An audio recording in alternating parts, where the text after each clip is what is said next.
M Sameer Ghelani Saraswati group of education ना online lecture में आप सौ विद्यार्थीओનું हार्दिक स्वागत है।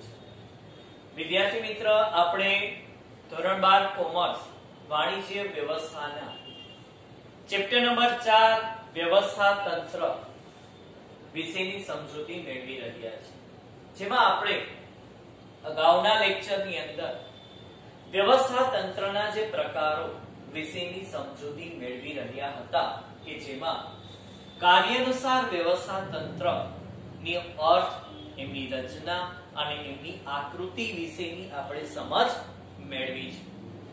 હવે આજ જે 5 પ્રકારો છે એ 5 પ્રકારમાં એક ત્રીજો પ્રકાર વિશેની આપણે સમજૂતી મેળવીશું, જેનું નામ છે વૈધિક વ્યવસ્થા તંત્ર, મીન્સ ફોર્મલ ઓર્ગેનાઇઝેશન। વ્યવસ્થા તંત્રના ટૂંકમાં 5 પ્રકાર છે: રૈખિક વ્યવસ્થા તંત્ર, કાર્ય અનુસાર વ્યવસ્થા તંત્ર, વૈધિક વ્યવસ્થા તંત્ર, અવૈધિક વ્યવસ્થા તંત્ર અને લાસ્ટ મેટ્રિક વ્યવસ્થા તંત્ર।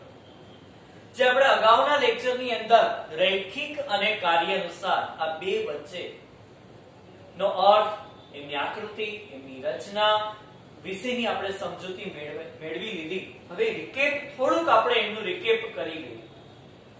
રૈખિક વ્યવસ્થા તંત્ર છે એ કે જેમાં વિભાગને મહત્વ આપવામાં આવતું હતું અને કાર્ય અનુસાર વ્યવસ્થા તંત્રમાં કાર્યને મહત્વ આપવામાં આવતું હતું।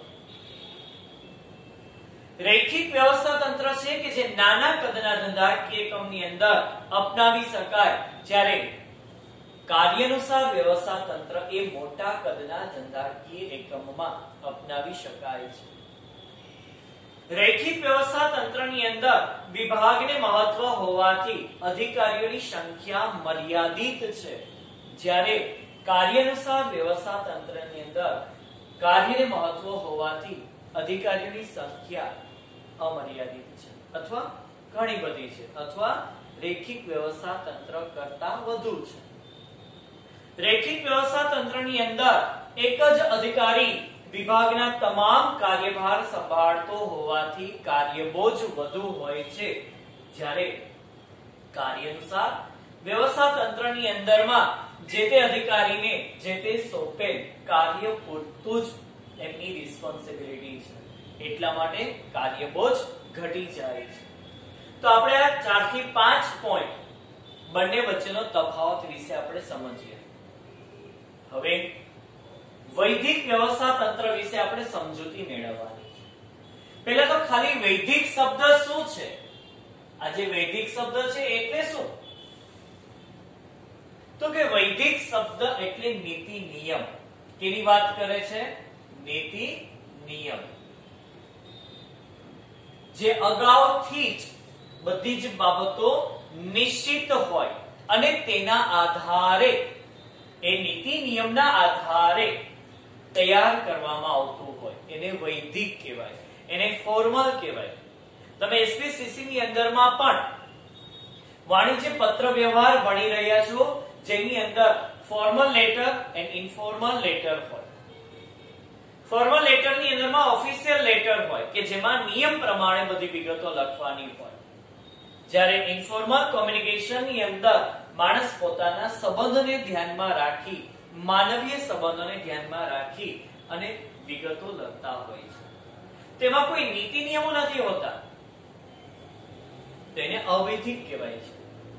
જો નીતિ નિયમને આધારે લખવામાં આવતું હોય તો એને વૈધિક તરીકે ઓળખવામાં આવે છે। તો એવી જ રીતે દરેક ધંધાકીય એકમની અંદર જ્યારે સંચાલકો પોતાના એકમની અંદર પોતાના નિર્ધારિત કરેલા, એટલે કે પોતાના નક્કી કરેલા જે ધ્યેય છે એ ધ્યેયને સિદ્ધ કરવા માટે જે માળખું રચે છે, જે નિયમના આધારે માળખું રચે છે, એને વૈધિક વ્યવસ્થા તંત્ર તરીકે ઓળખવામાં આવે છે। કારણ કે આ માળખું રચવાની પાછળનો એક મુખ્ય હેતુ છે શું? તો કે આપણા નક્કી કરેલા જે ગોલ છે એ ગોલને સિદ્ધ કરવાનો, એટલે એમાં નિયમ અમુક દાખલ કરવા પડે, એટલે એમાં અમુક પ્રકારની નીતિ દાખલ કરવી પડે। અને એના આધારે આખું એક માળખું રચવામાં આવતું હોય. તો આપણે એનો અર્થ જોઈએ. વૈદિક વ્યવસ્થા તંત્રનો અર્થ એક માર્કની અંદરમાં આપણે વ્યાખ્યા પૂછાઈ શકે અથવા બે માર્કની અંદરમાં આપણે વૈદિક અને અવૈદિક વ્યવસ્થા તંત્ર વચ્ચેનો ભેદ સ્પષ્ટ કરો. તો એની અંદરમાં આપણે આકૃતિ એમના અંદર આપણે માત્ર ને માત્ર અર્થ જ લખવાનો છે, બીજી કોઈ ડિટેલ લખવાની નથી. તો પહેલા આપણે વૈદિક વ્યવસ્થા તંત્રનો અર્થ સમજીએ. એકમના સંચાલકો દ્વારા, કોના દ્વારા? સંચાલકો દ્વારા નિશ્ચિત કરેલા ધ્યેયને, નિશ્ચિત એટલે અગાઉથી નક્કી કરેલા ધ્યેયને સિદ્ધ કરવા માટે વ્યક્તિ અને કાર્ય વચ્ચેના સંબંધો, આપણા જે નિર્ધારિત કરેલા ધ્યેય જે છે એને સિદ્ધ કરવા માટે ઘણા બધા વ્યક્તિઓ ભેગા થયેલા છે. અને જ્યાં ઘણા બધા વ્યક્તિઓ ભેગા થયેલા હોય ત્યાં વ્યક્તિ વચ્ચેના સંબંધ સ્પષ્ટ કરવા માટે દરેક વ્યક્તિઓના કાર્ય પણ સ્પષ્ટ કરવા પડે. અને આપણે અગાઉથી જ પ્લાનિંગ કરવું પડે. અગાઉથી આખું પ્રી પ્લાનિંગ કરેલું હોય કે આપણા નિર્ધારિત કરેલા જે ધ્યેય છે તો એને ધ્યેયને સિદ્ધ કરવા માટે આ 15 કાર્ય છે, તો 15 કાર્ય કોઈ એક વ્યક્તિ નથી કરવાનું. એ 15 કાર્ય કરવા માટે અલગ અલગ વ્યક્તિઓની નિમણૂક કરવામાં આવે છે. અને એ કાર્યની અંદરમાં પણ એના જે પેટા કાર્ય થતા હોય તો એ પેટા કાર્ય માટે પણ અલગ વ્યક્તિ નિમણૂક કરવામાં આવે છે. તો જો ઘણા બધા વ્યક્તિઓ છે, પણ આ શું કામ ભેગા થયા છે બધાય? તો કે એકમના નિર્ધારિત કરેલા ધ્યેયને સિદ્ધ કરવા માટે. અને બધા વ્યક્તિઓ ભેગા થયા છે, બધા વ્યક્તિના કામ પણ નિશ્ચિત છે કે કોણે શું કામ કરવાનું છે. તો એ વૈદિક વ્યવસ્થા તંત્ર કહેવાય. તમારા મગજની અંદરમાં આવા કે ઉદાહરણો આવે છે કે આવું ક્યાં જોવા મળે છે? આવા માળખા ક્યાં જોવા મળે છે કે જ્યાં બધી જ બાબતો અગાઉથી નિશ્ચિત હોય? હેડ કોણ છે, પ્રિન્સિપલ્સ કોણ છે, બોર્ડ ઓફ ડિરેક્ટર્સ કોણ છે, જનરલ મેનેજર કોણ છે, સુપરવાઇઝર, ફોરમેન, કંપની હોઈ શકે. યસ. બીજી વસ્તુ, આ શૈક્ષણિક સંસ્થા હોઈ શકે. આ શૈક્ષણિક સંસ્થાની અંદરમાં પણ દરેકના કાર્ય નિશ્ચિત છે. શું કામ સ્થાપવામાં આવી છે આ સંસ્થા? તો કે વિદ્યાર્થીને સારામાં સારું શિક્ષણ આપી અને એ વિદ્યાર્થીનો વિકાસ, સર્વાંગી વિકાસ કરવાનો છે, દેશનો વિકાસ કરવાનો છે.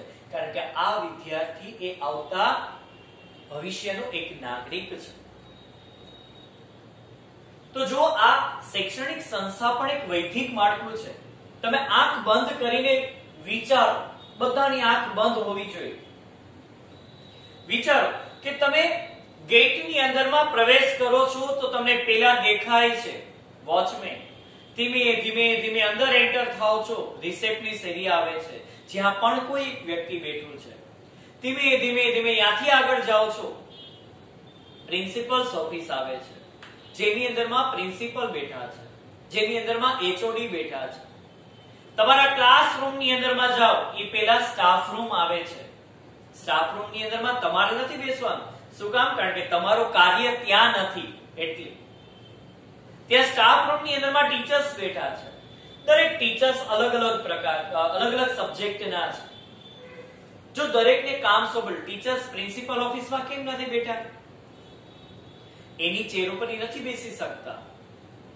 પ્રિન્સિપલ, ટીચર્સ સ્ટાફ રૂમની અંદરમાં કેમ નથી બેઠા? તો અહીંયા એની જગ્યા નથી. તો જો દરેકના એક ફિક્સ જગ્યાઓ આપેલી છે, દરેકના સ્થાન અગાઉથી નિશ્ચિત છે. આવા પ્રકારના દરેક વ્યવસ્થા તંત્રને વૈદિક વ્યવસ્થા તંત્ર તરીકે ઓળખવામાં આવે છે. તો જો હવે ઉદાહરણ સમજીએ એના ઉપરથી. નિશ્ચિત કરેલા ધ્યેય માટે વ્યક્તિ અને કાર્ય વચ્ચેના જે સંબંધ રચવા માટે જે માળખું વિધિસર રીતે નિયમ પ્રમાણે જે માળખાની રચના કરવામાં આવે છે, જેને શું કહેવામાં આવે છે? વૈદિક વ્યવસ્થા તંત્ર. આથી તમારી વૈદિક વ્યવસ્થા તંત્રની વ્યાખ્યા. નેક્સ્ટ, તમને એક વાર એવો પ્રશ્ન પણ પૂછાઈ શકે કે વૈદિક વ્યવસ્થા તંત્રના પ્રકારો. જો હું આ પ્રકારો મેં નથી લખ્યા, આ સબ પોઈન્ટ માં છે. આ કેના પ્રકાર છે?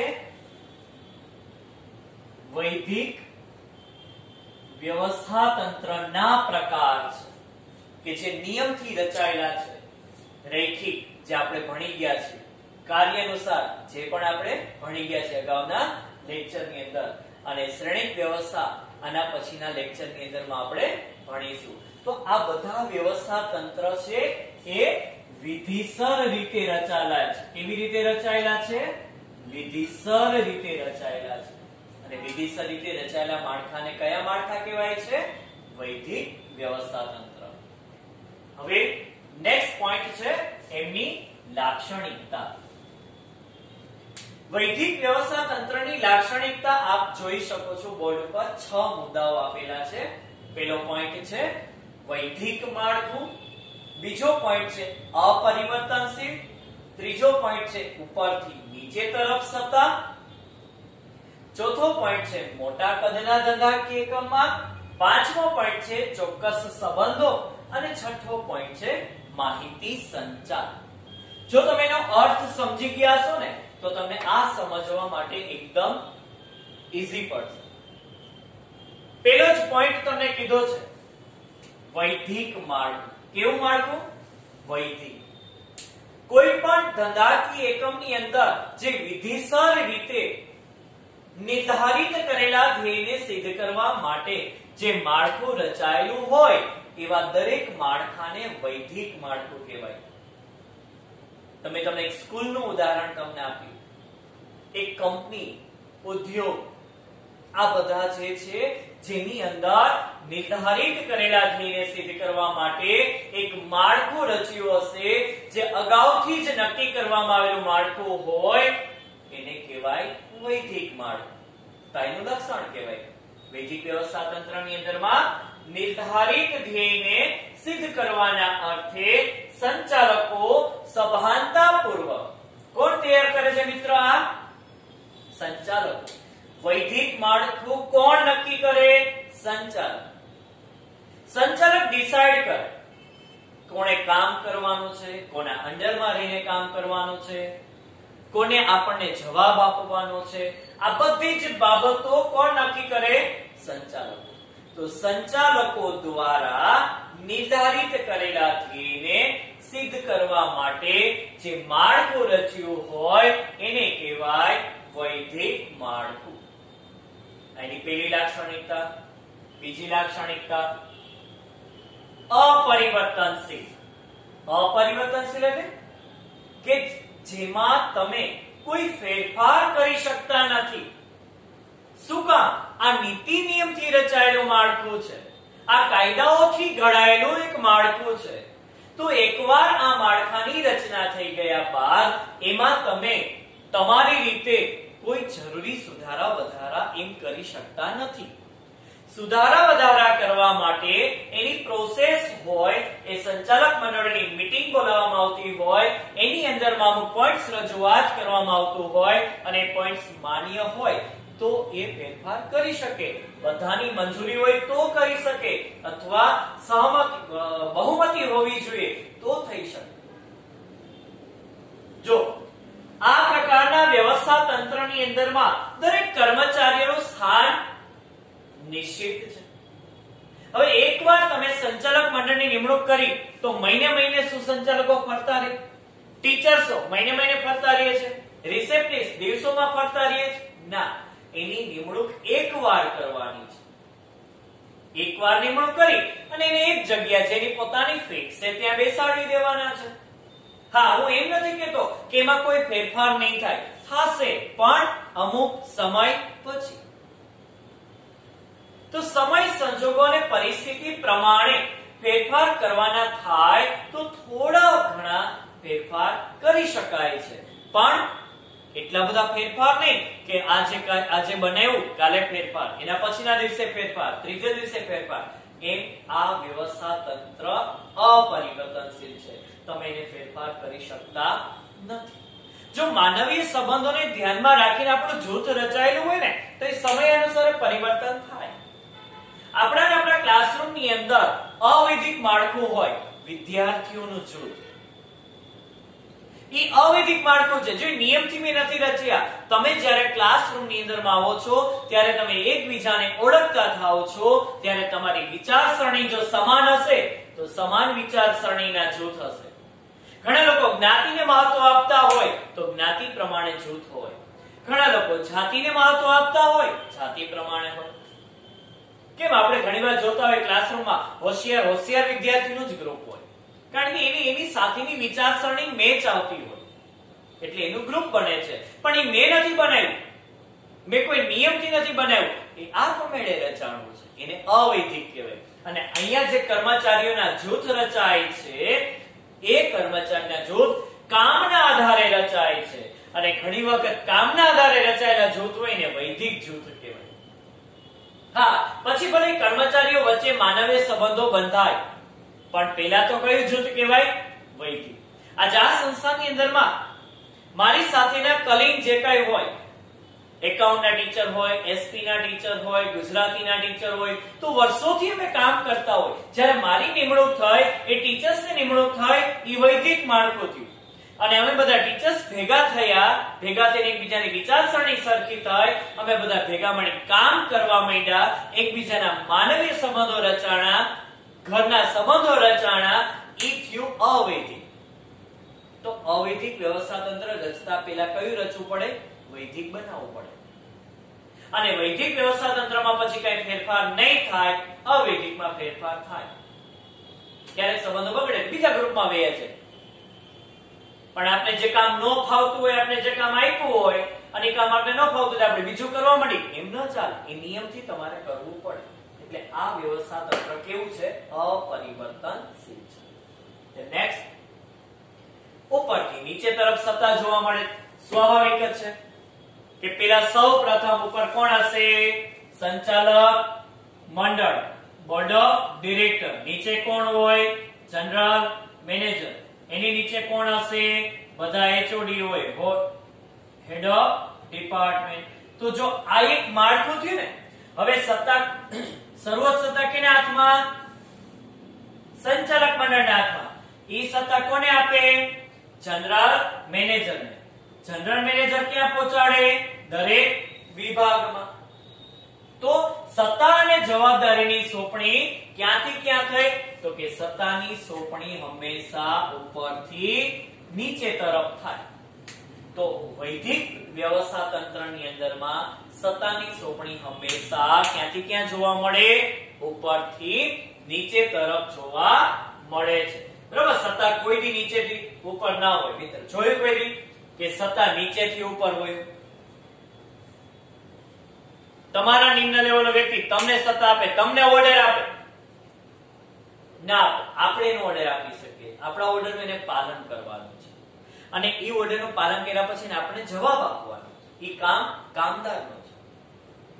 એટલે વૈધિક વ્યવસ્થા તંત્રમાં હંમેશા સત્તા ઉપરથી નીચે તરફ જોવા મળે છે.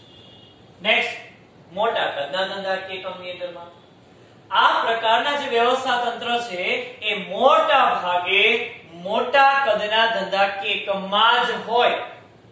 નાના કદના ધંધાકીય એકમમાં દાખલા તરીકે આપણે કરિયાણાની દુકાન લઈએ તો એમાં માનવીય સંબંધને ધ્યાનમાં રાખીને એના માલિકની જે વાઇફ છે એ એને મદદ કરે છે, એના માલિકના એના પુત્ર એને મદદ કરે છે, પણ નિયમથી નથી કરતા. એ નાના કદનો ધંધાકીય એકમ છે. પણ ધીમે ધીમે એક કદ મોટું થવા લાગે અને એક પ્રાઇવેટ કંપની થવા જાય ત્યારે એકલો બધા જ કામ કરી શકવાનો નથી. એટલા માટે ત્યાં કહ્યું તો કે અહીંયા વૈધિક વ્યવસ્થા તંત્ર અપનાવવું પડે. પોતે હેડ તરીકે ચેર ઉપર બેસે, પોતે નિર્ણય લે, નીચે એનાથી નીચે વ્યક્તિ કામ કરતો હોય, એકાઉન્ટ એટલે કે મહેતાજી કામ કરતો હોય, એની નીચે તો કે માર્કેટિંગ વાળો કામ કરતો હોય. ઘણા બધા વ્યક્તિઓને રાખ્યા. કારણ તો કે એનું કદ વધી ગયું ધંધાનું, એટલે એકલાથી બધું કાર્ય શક્ય બન્યું નહીં.